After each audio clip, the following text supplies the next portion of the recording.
আসসালামু আলাইকুম দর্শক, খুবই গুরুত্বপূর্ণ একটা খবর। আপনারা ইতিমধ্যে জানেন যে ডোনাল্ড ট্রাম্প গত 20 তারিখে শপথ গ্রহণ করেছে। আর এই শপথ গ্রহণ করার ফলে বাংলাদেশে আওয়ামী লীগের নেতাকর্মী যারা রয়েছেন তাদের মধ্যে ব্যাপক খুশি এবং বেশ উৎফুল্ল দেখা যাচ্ছে।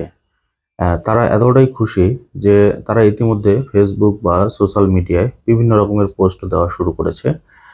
আহ, উম, এমনটাই মনে হচ্ছে যে ডোনাল্ড ট্রাম্প শেখ হাসিনাকে নিয়ে এসে আবার ক্ষমতায় বসিয়ে দিবেন। তাদের খুশির মাত্রাটা আরো বাড়ার কারণ হচ্ছে ইতিমধ্যে বাংলাদেশে কাজ করা একজন কূটনীতিক মার্শিয়া বার্নিকাটের পদত্যাগ, এবং এই পদত্যাগের কারণেই অনেকেই মনে করছেন যে ডোনাল্ড ট্রাম্প ক্ষমতায় আসার কারণে এই মার্শিয়া বার্নিকাটকে তারা ক্ষমতাচ্যুত করেছে বা চাকরিচ্যুত করেছেন। তবে আমরা বিভিন্ন সময় শেখ হাসিনার কথাবার্তা শুনেছি যে শেখ হাসিনা পতনের জন্য আমেরিকার হাত রয়েছে। আবার এই আমেরিকাকে শেখ হাসিনা অনেক সময় অনেক গালিগালাজ করেছে, অনেক কথা বলেছে যে আটলান্টিক পাড়ি দিয়ে ওই দেশে যাওয়ার কোনো দরকার নেই। এরকম অনেক কথাবার্তাই কিন্তু শেখ হাসিনা যখন ক্ষমতায় ছিল তখন কিন্তু বলেছিল। অবশেষে এখন আবার এই আমেরিকারই হাত পা ধরা লাগছে আওয়ামী লীগের।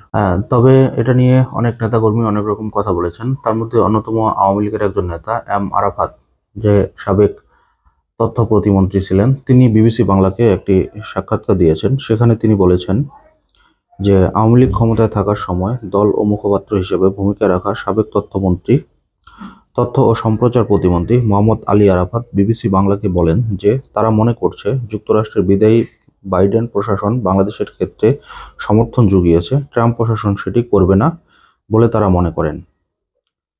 যদিও যুক্তরাষ্ট্র বাংলাদেশের সাবেক রাষ্ট্রদূত হুমায়ুন কবির বলেছেন পরিবর্তিত পরিস্থিতিতে ট্রাম্প প্রশাসন আসার পরেও বাংলাদেশের বিষয়ে তাদের অবস্থান খুব একটা পরিবর্তন হবে না। এছাড়াও রাজনীতি বিশ্লেষক ঢাকা বিশ্ববিদ্যালয়ের অধ্যাপক মুজিবুর রহমান বলেছেন, যুক্তরাষ্ট্রের সরকার পরিবর্তনের কারণে কূটনৈতিক ক্ষেত্রে কিছু ঘটুক আর না ঘটুক, বাংলাদেশের রাজনীতিতে ও মনস্তাত্ত্বিক গুরুত্ব রয়েছে বলে কাউকে কাউকে উজ্জীবিত হতে দেখা যাচ্ছে বলে মনে করেন তিনি। তবে আপনারা ইতিমধ্যে জানেন যে ডোনাল্ড ট্রাম্প নির্বাচনের আগে বাংলাদেশের সংখ্যালঘু নিয়ে একটি টুইট করেছিল, সেটা নিয়েও কিন্তু অনেক আলোচনা এবং সমালোচনা হয়েছিল। অনেকেই মনে করছেন যে বিশেষ করে হিন্দু সমর্থকদের ভোট পাওয়ার জন্য ডোনাল্ড ট্রাম্প এই কাজটি করেছিল।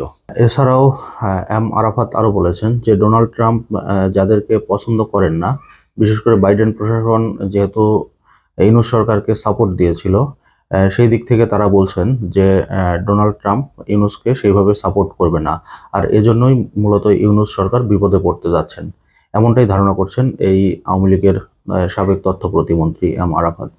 তবে আওয়ামী লীগের এই উচ্ছ্বাস কতটা যৌক্তিক, এটা নিয়ে সাবেক কূটনীতিক হুমায়ুন কবির বলেছেন যে বাংলাদেশের বাস্তবতা পরিবর্তন হয়ে গেছে, তরুণ প্রজন্ম ও জনগণের পুরনো জায়গায় ফিরে যেতে চায় না। তাছাড়া যুক্তরাষ্ট্রের বৈশ্বিক নীতিমালা ও বাংলাদেশের প্রতি দৃষ্টিভঙ্গির অবস্থান আছে, সেটাকে অস্থিতিশীল করার মতো কোনো কারণ যুক্তরাষ্ট্র নতুন প্রশাসনকে খুঁজে পাবেন বলে মনে হয় না।